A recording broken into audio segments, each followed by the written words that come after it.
Hare Krishna, Hare Krishna, Krishna Krishna,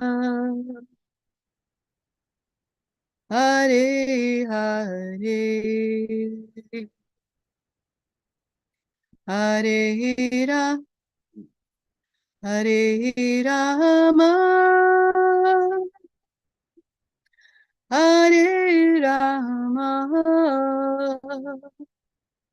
Rama Rama, Hare Hare, Hare Krishna. Is anyone hearing me? Yes. Hare Krishna, Krishna Krishna, Hare Hare, Hare Rama, Hare Rama, Rama Rama, Hare Hare, Hare Krishna, Hare Krishna, Krishna Krishna, Hare Hare,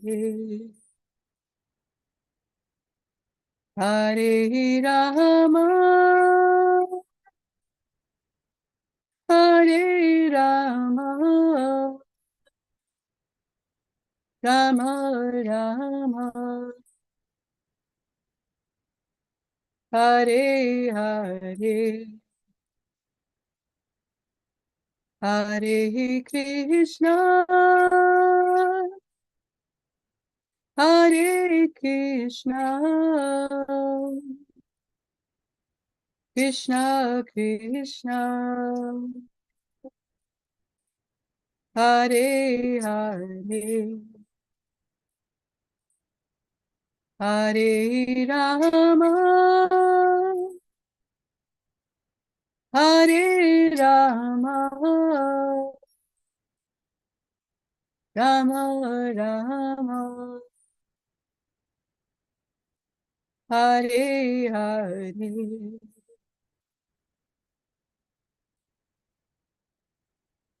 Hare Krishna, Hare Krishna, Krishna Krishna, Hare Hare, Hare Rama, Hare Rama, Rama Rama, Hare Hare, Hare Krishna, Hare Krishna, Krishna Krishna, Hare Hare, Hare Rama, Hare Rama, Rama Rama, Hare Hare, Hare Krishna, Hare Krishna, Krishna Krishna, Hare Hare, Hare Rama, Hare Rama, Rama Rama, Hare Hare, Hare Krishna, Hare Krishna, Krishna Krishna, Hare Hare, Hare Rama, Hare Rama, Rama Rama, Hare Hare.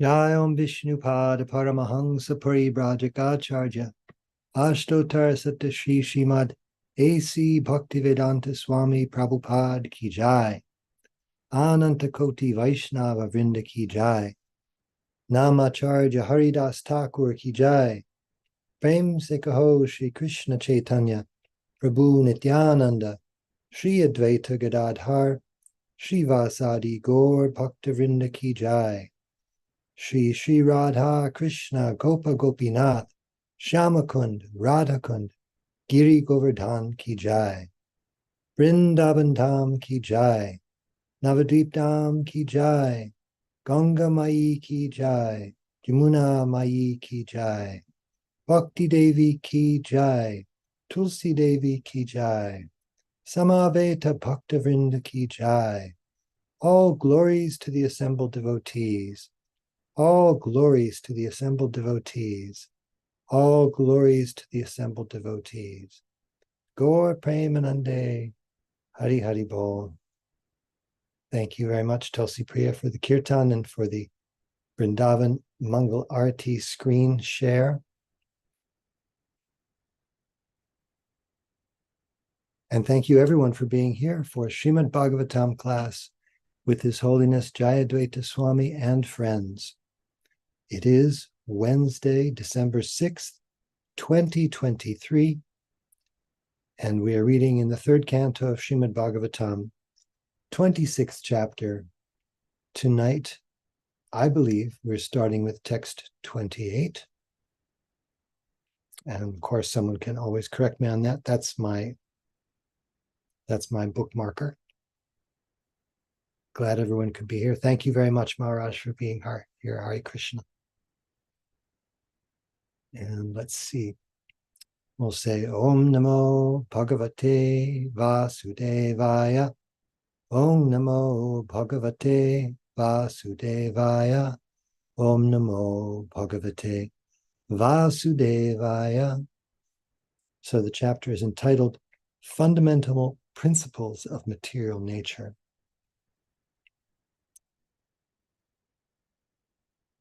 Also, the devotees on this Sangha may wish to know that today is my wife Tulsi Priya's birthday, so you can please give her your blessings. Thank you. Hare Krishna.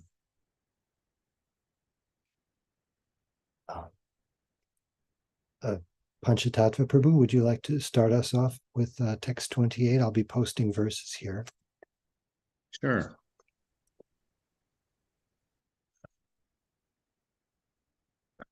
Text 28. Yadvidur Yaniruddhakyam Rishikanam Adishwaram Saradendivara Syamam Samradhyam Yogivi Shanai. The mind of the living entity is known by the name of Lord Aniruddha, the supreme ruler of the senses. He possesses a bluish-black form, resembling a lotus flower growing in the autumn. He's found slowly by the yogis. Purport. The system of yoga entails controlling the mind, and the lord of the mind is Aniruddha. It is stated that Aniruddha is four-handed, with Sudarshan chakra, conch shell, club, and lotus flower. There are 24 forms of Vishnu, each differently named. Among these 24 forms, Sankarshan, Aniruddha, Pradyumna, and Vasudev are depicted very nicely in the Caitanya-caritamrta, where it is stated that Aniruddha is worshipped by the yogis. Meditation upon voidness is a modern invention of the fertile brain of some speculator. Actually, the process of yoga meditation, as prescribed in this verse, should be fixed upon the form of Aniruddha. By meditating on Aniruddha, one can become free from the agitation of acceptance and rejection. When one's mind is fixed upon Aniruddha, one gradually becomes God-realized. He approaches the pure status of Krishna consciousness, which is the ultimate goal of yoga. Om Jnana Tamaran Sakyananandana Salakaya Chakshumritam Yena Tasmai Shri Gurave Namaha.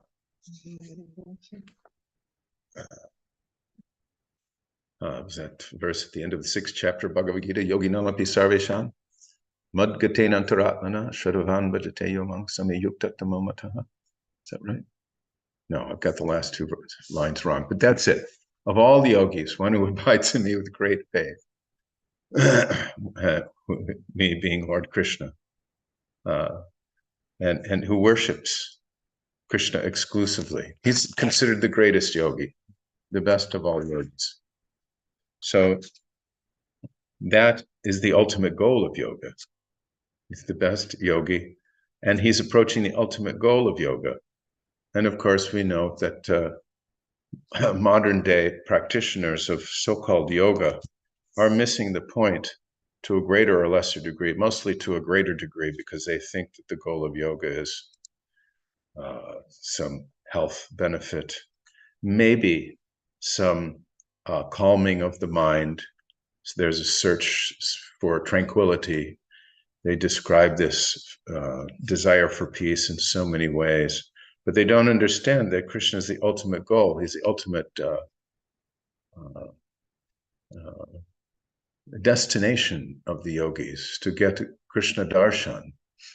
The mystic yogi is looking for, as is explained here, Aniruddha, four-handed, with Sudarshan chakra, conch shell club, and lotus flower, who has a bluish black form resembling a lotus flower growing in the autumn. How beautiful. In just a few words, what a beautiful description. And it's also mentioned in the translation, he's found slowly by the yogis. Shanai, the word is given in the Sanskrit word for word, Shanai, gradually. Over a long, long time, by a process that's been pointed out to be not practical in this age. Previous ages, yogis following this mystic path of yoga had many thousands of years to perfect their practice. And not only that, they knew what the practice of yoga was for. So they had the time, they had for the most part, they had the proper goal in mind. They knew what the process was. They had a proper teacher, which is practically impossible to find these days among the mystic yogi groups. So none of that is available in this day and age. And above and beyond that, the process of the path of perfection described for this age involves bhakti yoga, specifically Krishna consciousness. So, they're on the wrong road to a certain degree in every respect. In one sense, they're on the path kind of because they're trying to approach ultimately the same destination, even if they don't know that's the destination. They're moving slightly in the general direction, but it's a question of even if they understand the process that the yoga system is meant to approach Krishna, they're approaching it by the stairway rather than the elevator. So the recommended system is bhakti yoga, devotional service. Hare Krishna. Thank you so much, Panchatattva Prabhu. Any other comments or questions on this? I had some thoughts. One sentence I liked very much in this purport. Let me see if I can get back to it now. Prabhupada is speaking in very genteel language. Meditation upon voidness is a modern invention of the fertile brain of some speculator.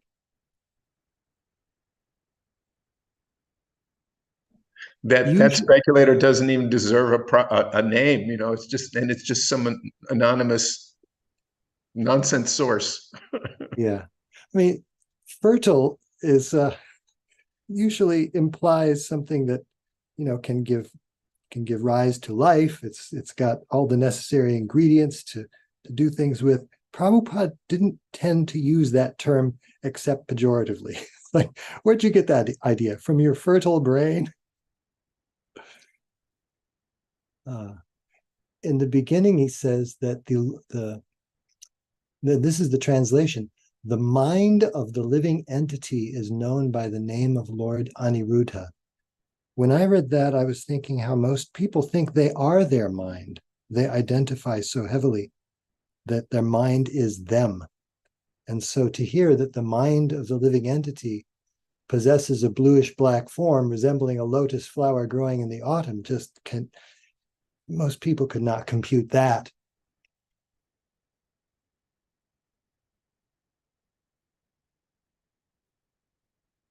And I appreciated so much the way you spoke about the yoga process, how different when we hear about the yoga process from Prabhupada in disciplic succession. The real process of yoga is vastly, unimaginably expanded beyond what you get in most yoga studios these days. I was just reading in the 4th chapter of Bhagavad Gita, where Krishna is laying out parts of the yoga system to Arjuna. I'll just read part of it here. It really gives you an idea of how far you can really expect to progress in your yoga class in the modern day. So Krishna says, he's speaking of various kinds of yogis. Still others who are inclined to the process of breath restraint to remain in trance practice by offering the movement of the outgoing breath into the incoming and the incoming breath into the outgoing, and thus at last remain in trance, stopping all breathing. Others, curtailing the eating process, offer the outgoing breath into itself as a sacrifice. And Prabhupada goes into some depth in the purport describing the various types of prana flowing within the body. This prana is moving in this direction, the other is moving the other direction. The yogis attempt to reverse the directions of the apana and udana vayus and stop breathing completely. When both air currents are completely stopped, one is said to be in kumbhaka yoga. Then you increase your duration of life. This is just off the charts for most people, but it's so refreshing to know what can be accomplished even with the material mind and senses. All right, Krishna.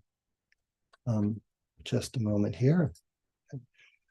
Murai Gupta Prabhu says, why did the yogis want to see Vishnu if they weren't going to serve him? I've never heard that question before.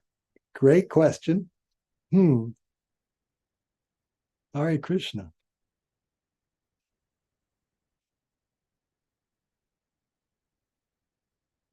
It's an advanced question from an advanced devotee.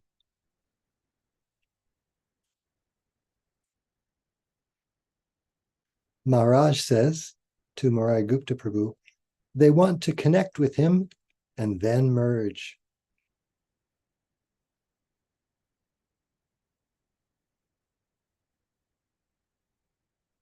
Maharaj also says it seems from Srila Vishwanath's previous purport that the mind and Lord Aniruddha are, quote, identical in the sense that he is situated in the mind, synecdoche.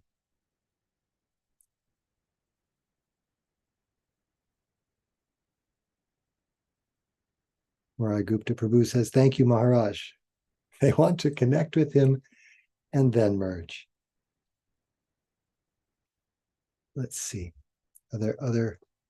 Saraswati Mata says, pranams. Just a moment here.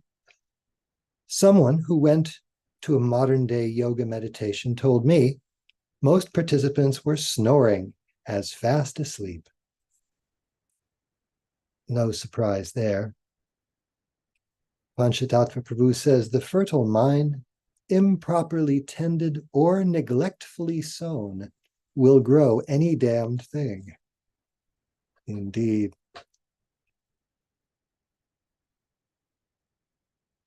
And thank you, Maharaj, for clarifying. It's not a word that I use ever, but synecdoche is a figure of speech by which a part and the whole are identified.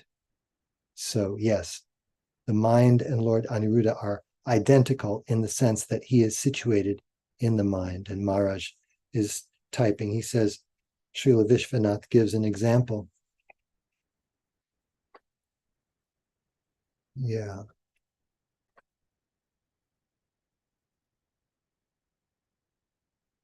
Yes, this was from his the purport to the previous verse. He says, when we say the stadium shouted, it means the people in the stadium shouted.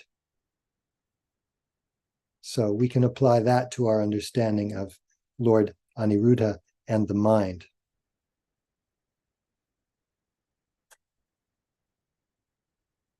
Maharaj continues, one thought. The functions of the mind are sankalpa, vikalpa, acceptance and rejection. So, by meditation on Aniruddha, one becomes free from the agitation these cause.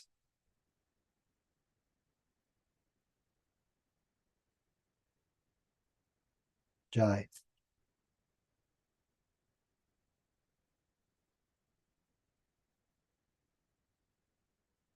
Thank you. So, Tulsi Priya, would you like to read text 29? If there are no further comments, I'm not seeing any here. Okay, I'll read. Thank you.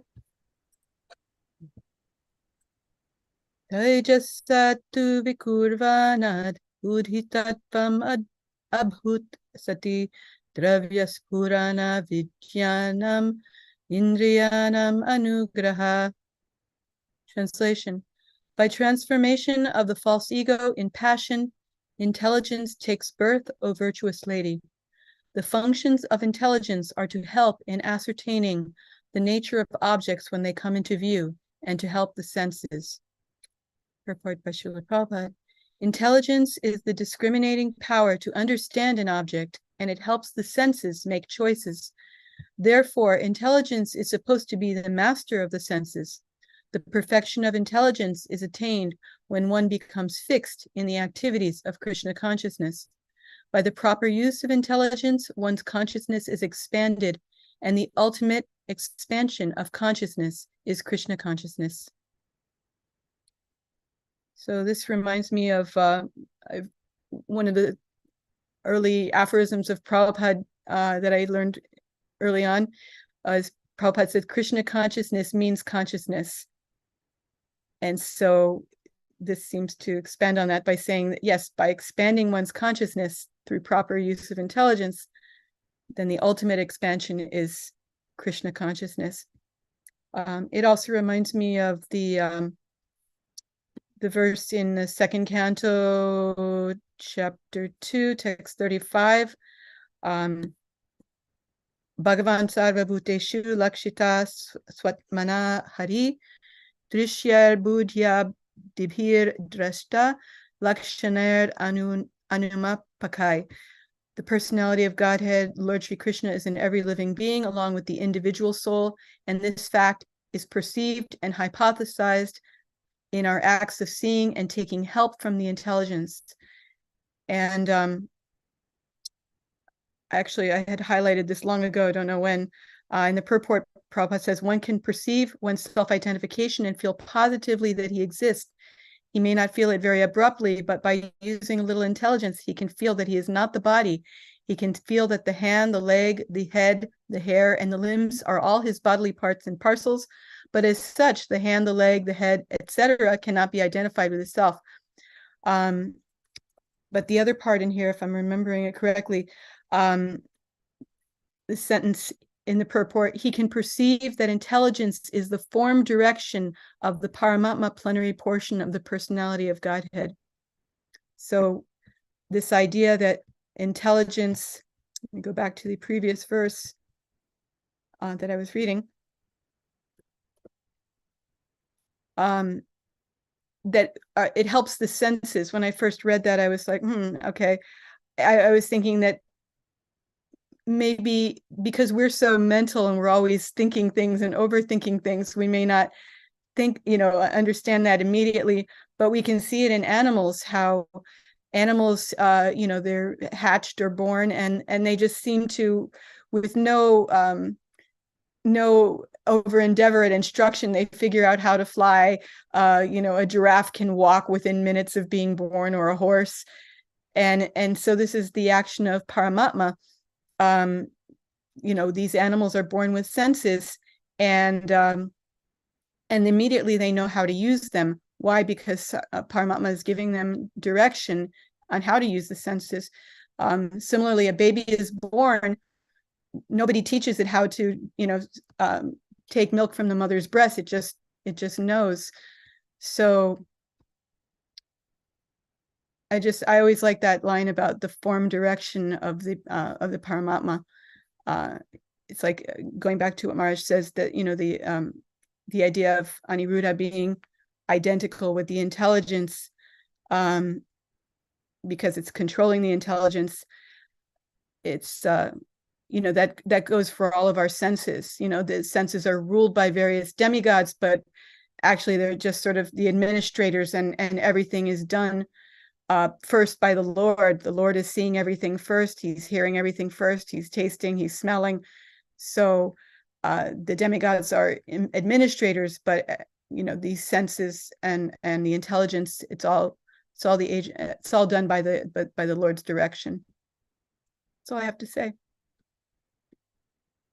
Thank you. Yes, thank you especially for bringing up that second canto verse. That really, there's a lot in there for someone interested in the subject of intelligence and the supersoul. Maharaj says, the mind vacillates between acceptance and rejected,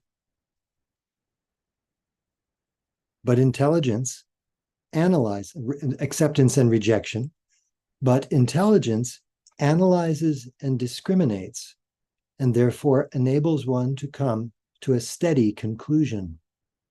So, manastu para buddhi, intelligence is higher than the mind.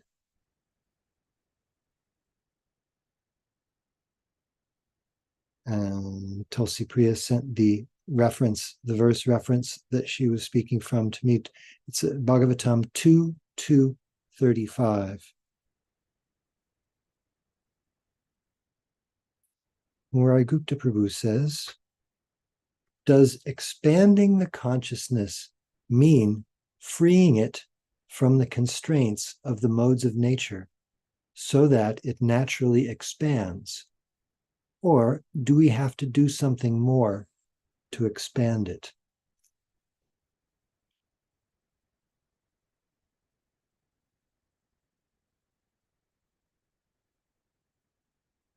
Let's go back and see what Prabhupada is saying specifically about that.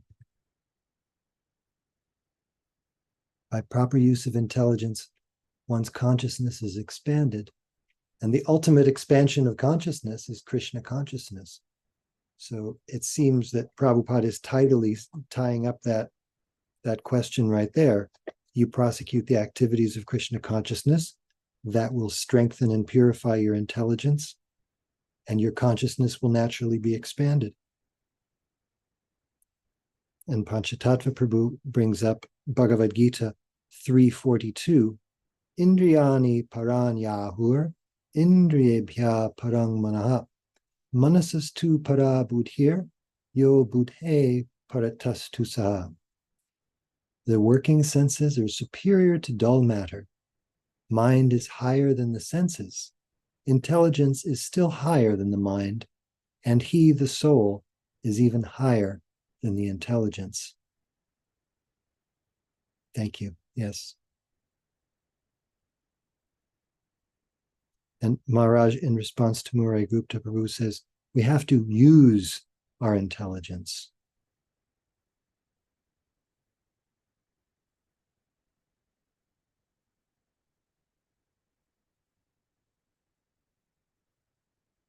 I'm remembering a conversation. Someone asked Srila Prabhupada, but what if I don't have any intelligence?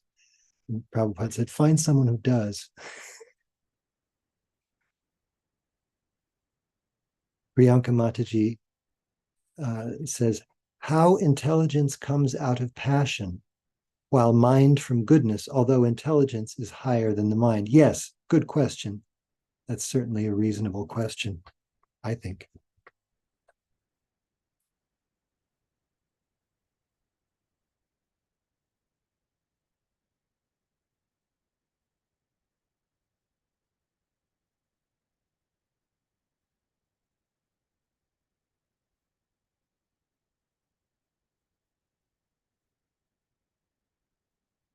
Oh, Maharaj says, I've seen comments on that, but don't remember the conclusion. Sorry.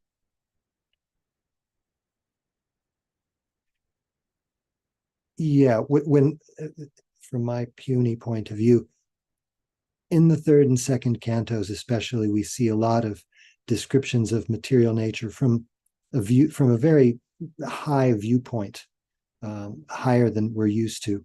So the things transform one into another in ways that might not tally with our expectations from our level of perception.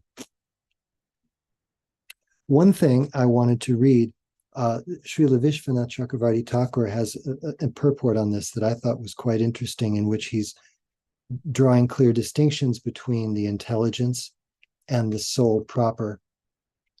Let me just get to that. He says, to make a distinction from chitta, buddhi is described as vijnana, that which manifests an object.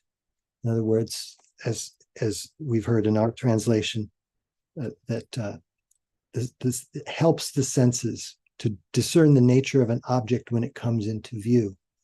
He says that it manifests an object, but because it is also awareness, it is said to be a quality of chitta. So it's a quality of chitta, it's not chitta itself. Buddhi shows favor to the senses. Without buddhi, the five senses cannot operate. Even though chitta, ahankara, and mind also assist the senses, buddhi gives special assistance. When I hear a sound, first it is registered by chitta as simply awareness, chaitana. By buddhi, I realize this is a sound. By the mind, I develop desire for the sound. By ahankara, it is related to one's identity. This is how the object becomes manifest to a person. So those are various examples of how the phenomena of this world come into our awareness through different agencies. And this whole process of Sankhya is helping us to see, okay, it's not me, it's the mind. It's not me, it's the intelligence. It's not me, it's the senses. They all operate together in a very particular way. But because ahankara is sort of binding everything together, we just think this is me, this is my world. We don't think that the mind is Aniruddha, the color of a blue lotus, for example. Maharaj says that Srila Vishwanath's purport, very important for devotee scholars who are studying how consciousness works in this world. Yes.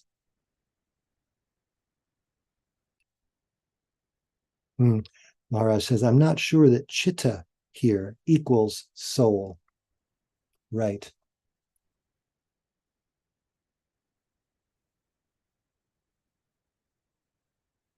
He continues from a previous purport, if I recall.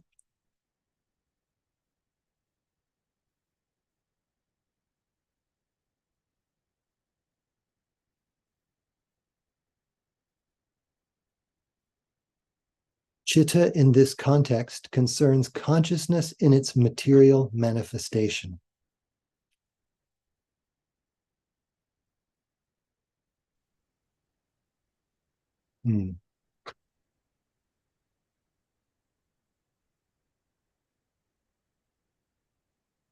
So not necessarily false ego, but something slightly different.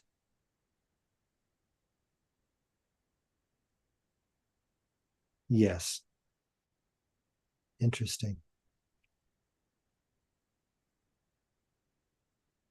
Yeah, that's described in Srila Vishwanath's translation and purport to text number 22. Just to go back a little bit, because I've already forgotten it. He says in there, Chitta is known to have purity, changelessness, and peacefulness as its qualities by nature, just like the nature of pure water.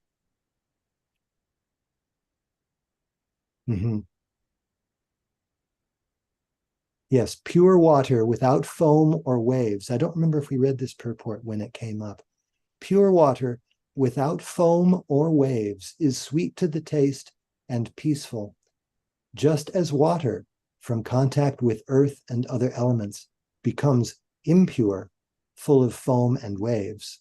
So chitta, attached to inferior objects, becomes polluted from contact with lower consciousness. So, Hare Krishna. Any other comments or questions here before we move to text number 30? All right. Where were you reading that from? I was reading that from Srila Vishwanath's translation and purport to same chapter, going back 7 verses to number 22. All right, thank you. All right. I was thinking I might read one, but this purport is fairly long. Oh, Maharaj is typing. He's saying, I'm sorry I missed the previous class, but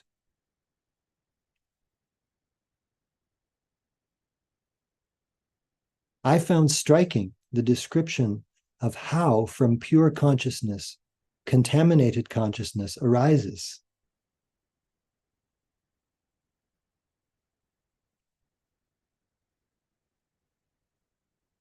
Yes, we spoke about that, how Prabhupada in his purport says there's no need to argue about how it happens. It has already happened.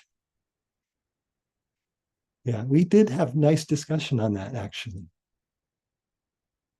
There were definitely questions, Panchatatma Prabhu says. Yes, there were. But I feel like the assembly walked away satisfied. All right, Krishna. So is it all right? We can move on to text number 30. And let's see, who would like to read text number 30? Maybe Panchatattva Prabhu, you can nominate someone. You seem to be very good at nominating people.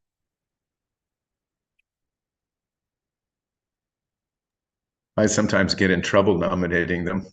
Well, I was thinking your wife wanted to read Yeah, last would you like class, to giving read? you a chance. Yeah, but don't show me. Okay, we'll practice a little nepotism here. Great. I don't want to be on it. She doesn't want to be on the computer. Okay. But you have to be near the mic, so Okay. you're stuck. Samsayuta viparyaso neshaya smritir evacha sapa iti uchate budir lakshana vritita pratak. Louder? Yes. Doubt, misapprehension, correct, apprehension, memory, and sleep, as determined by their different functions, are said to be distinct characteristics of intelligence. Purport. Doubt is one of the important functions of intelligence. Blind acceptance of something does not give evidence of intelligence. Therefore, the word samsaya is very important. In order to cultivate intelligence, one should be doubtful in the beginning. But doubting is not very favorable when information is received from the proper source. In Bhagavad Gita, the Lord says that doubting the words of the authority is the cause of destruction. As described in the Patanjali Yoga system, Pramana Viparya Vikalpaya Nidra Smritaha. By intelligence, only one can understand things as they are. By intelligence, only one can understand whether or not he is the body. The study to determine whether one's identity is spiritual or material begins in doubt. When one is able to analyze his actual position, the false identification with the body is detected. This is viparyasya. When false identification is detected, then real identification can be understood. Real understanding is described here as nischaya, or proved experimental knowledge. This experimental knowledge can be achieved when one has understood the false knowledge. By experimental or proved knowledge, one can understand that he's not the body, but spirit soul. Smriti means memory, and swapa means sleep. Sleep is also necessary to keep the intelligence in working order. If there is no sleep, the brain cannot work nicely. In Bhagavad Gita, it is especially mentioned that persons who regulate eating, sleeping, and other necessities of the body in the proper proportion become very successful in the yoga process.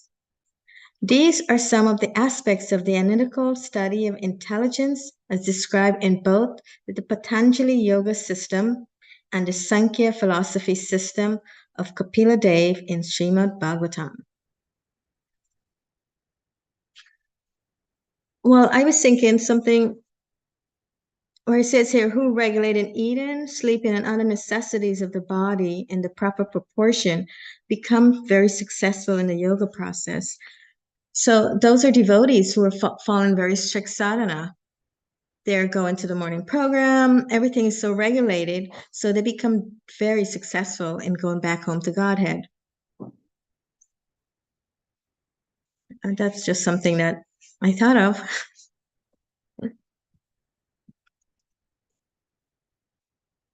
Anything else? Thank you so much for reading. We were discussing here. Oh, someone else is speaking? Oh, we were just discussing here this very point that doubt is an important function of the intelligence, that we progress as a result of intelligence, but intelligence begins with doubt. Like at the outset, Prabhupada himself had a doubt that he brought up in his very first meeting with Srila Bhaktisiddhanta. Who will hear your message? Who will hear your message of Chaitanya Mahaprabhu? We're a dependent nation. That was his doubt. He was testing Srila Bhaktisiddhanta. And after that, when he heard Srila Bhaktisiddhanta's answer, that it's so important that it cannot wait, it has nothing to do with national, dependence or independence, then, he used his faculty of doubt to move forward. That's the thing. It's a tool that one uses in order to reach a proper conclusion and then to move forward in life. If you don't reach the conclusion, you don't move forward, and you just doubt everything, then you can't get anywhere. Saraswati Mataji has her hand up. Pranams to all. Sometimes we find when we're preaching that even though you've successfully argued and, to a sane person or someone who's even neutral, they will accept what you have said. But sometimes we find that some people, they just simply don't want to accept, and then they keep putting forward all these doubts, and sometimes they make up that these are their doubts because the whole thing is, if they accept what you've said, then it just goes against and opposes their project of sense gratification. So even though they say that they have these doubts, they don't really have the doubts. They're just pretending that these are doubts so that they can continue with their project of sense gratification. And the other thing I wanted to say is that I'm not sure I understand this sentence here where it says they're talking about the experimental knowledge can be achieved when one has understood the false knowledge by experimental or proved knowledge. But I don't understand what they mean experimental, because our whole philosophy is not based on experimenting with your limited senses, not like the scientists. So I don't understand what they mean experimental. Thank you.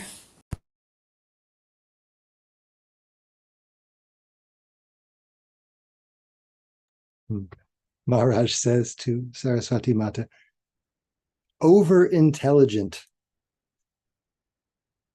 quoting Srila Prabhupada, would often use this term over-intelligent to refer to those who are not actually intelligent, but over-intelligent. In other words, the objectors.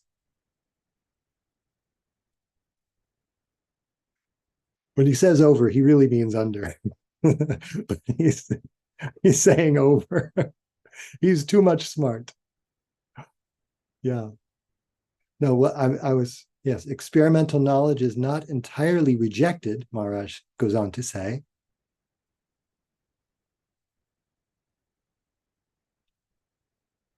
But it's not ultimate.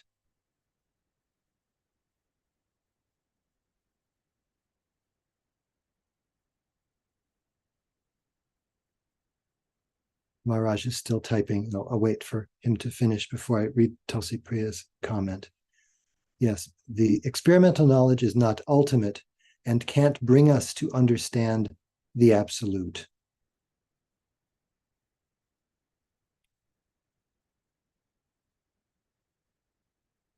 But we all use but we all use experiential knowledge.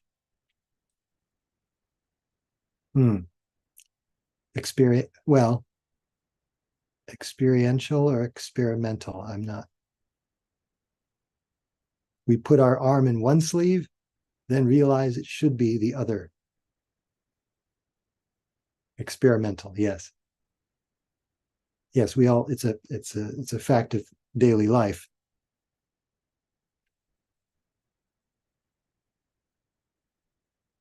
It is an interesting sentence. This experimental knowledge can be achieved when one has understood the false knowledge. You'll see this sometimes. Let me go back here. Tulsi Priya had a comment here.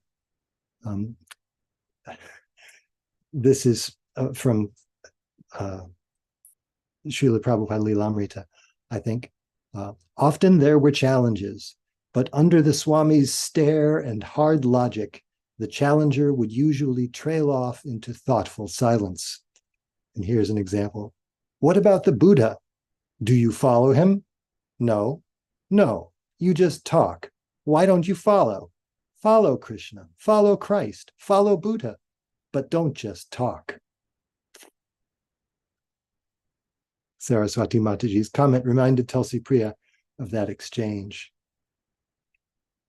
Yeah, you'll see this everywhere. I was reading something recently that someone was talking about how Ayurveda says X, Y, and Z about a particular condition or treatment. And so, but research, there hasn't been any research done on this. In other words, there haven't been any grants. There's no grant money to do the research in our laboratory. Who's going to get paid for doing that research? Up until now, nobody. So we can't really verify what the Ayurveda is saying. Maharaj says, Vrittita Pritak. Again, we're understanding these various elements by their characteristics.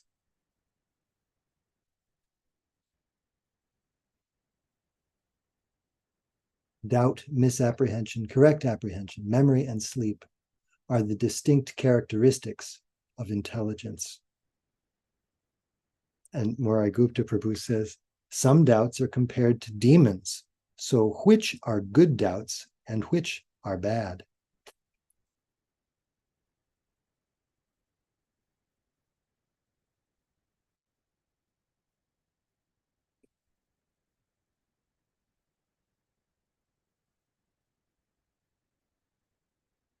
Tulsi Priya says, the doubts you cherish, even after they've been answered, are the bad ones.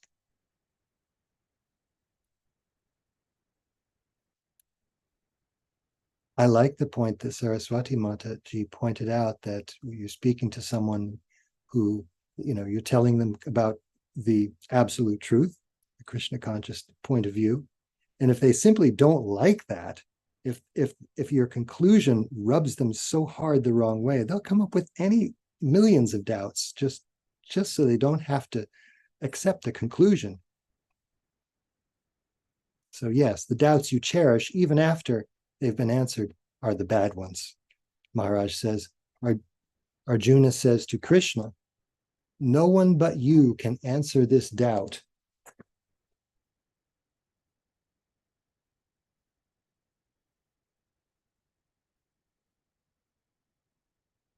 Maharaj goes on to say, Tvam eka sangshayasya, or something like that. And then Krishna says to Arjuna, asangshayam samagram mam, just hear from me. If you just hear from me, then you will have doubtless knowledge. But because the living entity has independent will, there has to be some doubt to start with, especially in our material existence. How will we move from ignorance to Krishna consciousness if we don't exercise our faculties of intelligence, part of which is doubting? What about that? We have to be satisfied. We can't make progress unless we're actually satisfied. Like the previous word, shanai, it's translated by Srila Vishwanath as quietly, other places as gently or slowly. But our own consciousness, our subjective view, has to be congruent with our will, or we won't make real, genuine progress in Krishna consciousness. We're not robots or zombies. We have to be satisfied with knowledge and ask questions when required, or else how can we really learn anything?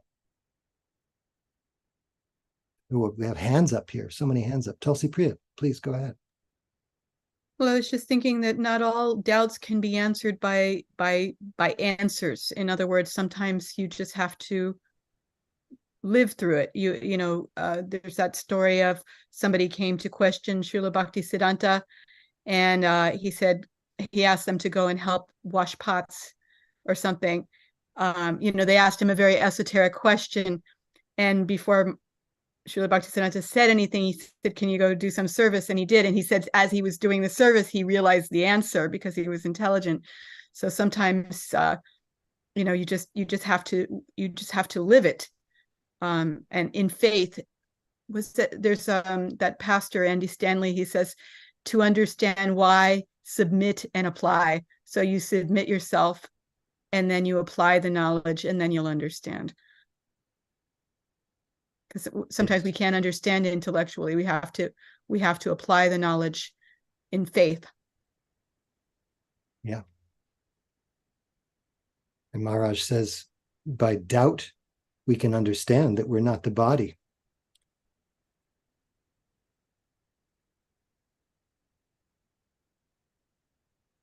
Neti, neti, he says.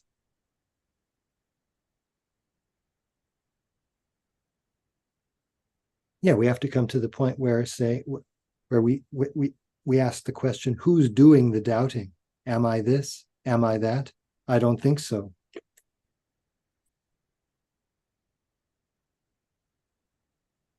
Saraswati Mataji, you have your hand up? Yes, I wanted to say to Tulsi Mataji that today on your Janam Din, I hope you had Anandmay Din. And it was customary in my family that those advanced in Krishna consciousness, that the people, the juniors, they would go to them and ask for their blessings. So I have no doubt. May I ask for your blessings, Mataji? Hare Krishna.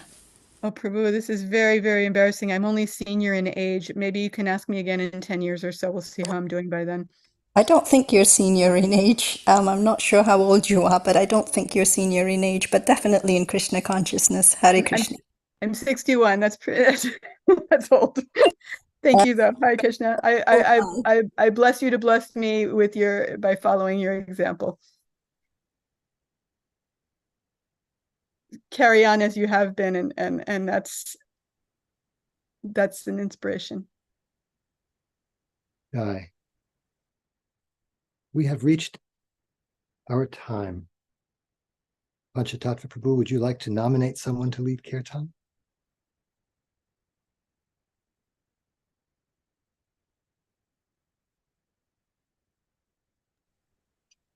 I sure would like to nominate Praveen Prabhu, Praveen Krishna. Sing, does he? I don't think he will. Praveen Krishna, come on, Prabhu.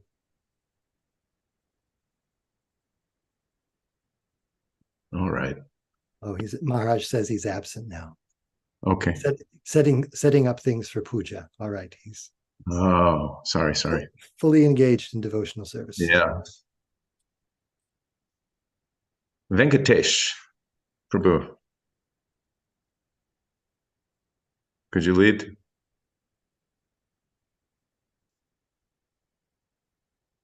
No, yes, no, maybe so. See what happens when I ask people. Oh, next time. Next time. Okay. I can volunteer. Okay. Because today is a special day for Tulsi Mataji. So this is for Tulsi Mataji. Hare Krishna, Krishna Krishna, Hare Hare, Hare Rama, Rama Rama, Hare Hare, Hare Krishna, Krishna Krishna, Hare Hare, Hare Rama,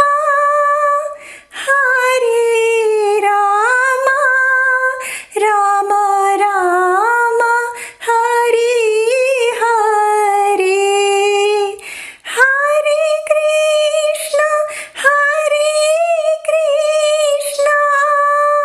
Krishna Krishna, Hare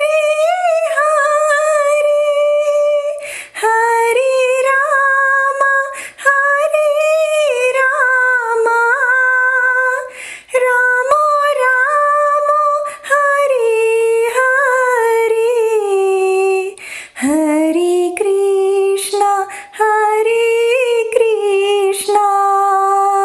Krishna Krishna, Hare Hare, Hare Rama, Rama Rama, Hare Hare, Hare Krishna, Krishna Krishna, Hare Hare, Hare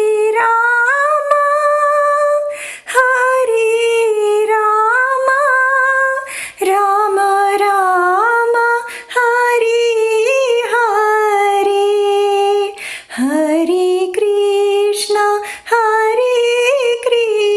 Krishna, Krishna Krishna, Hare Hare,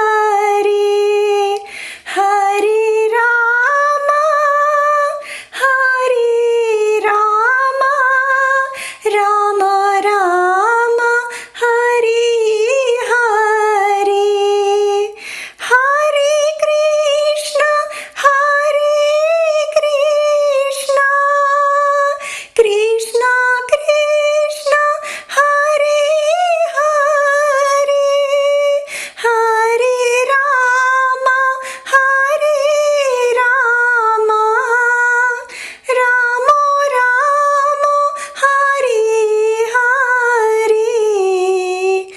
Hare Krishna, Krishna Krishna, Hare Hare, Hare Rama, Rama Rama, Hare Hare. Haribol. Jai Om Vishnupada Paramahansa Parivrajagacharya Ashtotara Satya Sri Srimad A.C. Bhaktivedanta Swami Prabhupada Ki Jai. Anantakoti Vaishnava Vrinda ki jai. Namacharya Haridas Thakur ki jai. Prem se kaho Shri Krishna Chaitanya Prabhu Nityananda Shri Advaita Gadadhar Shivasadi Gaur Bhaktivinoda ki jai. Shri Shri Radha Krishna Gopa Gopinath Shamakund Radhakund Giri Govardhan ki jai. Vrindavan Dham ki jai. Navadvip Dham ki jai. Ganga Mayi ki jai. Jamuna Mayi ki jai. Bhakti Devi ki jai. Tulsi Devi ki jai. Samaveta Bhaktivinoda ki jai. All glories to the assembled devotees. All glories to the assembled devotees. All glories to the assembled devotees. Gaur Premanande Hari Hari Bol.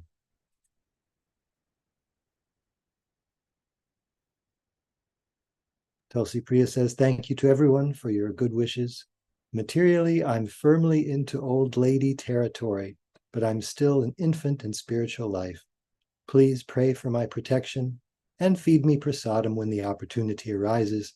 Hare Krishna. Murai Gupta Prabhu says, Jai, thank you, Maharaj, and all assembled devotees. Hare Krishna. Oh, Praveen Prabhu says he's in a hospital. It's silent in the morning again. Patients sleeping. All right. Thank you. Thank you, everyone, so much for being here. Srimad Bhagavatam ki jai. Srila Prabhupada ki jai. His Holiness Jayadvaita Swami and friends ki jai. Jai. Samaveta Bhakta Vrinda ki jai. Jai. Jai.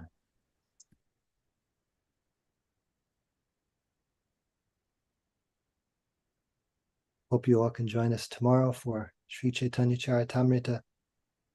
Thank you, Maharaj, for being with us. Hare Krishna. Jai Gurudev. Gurudev.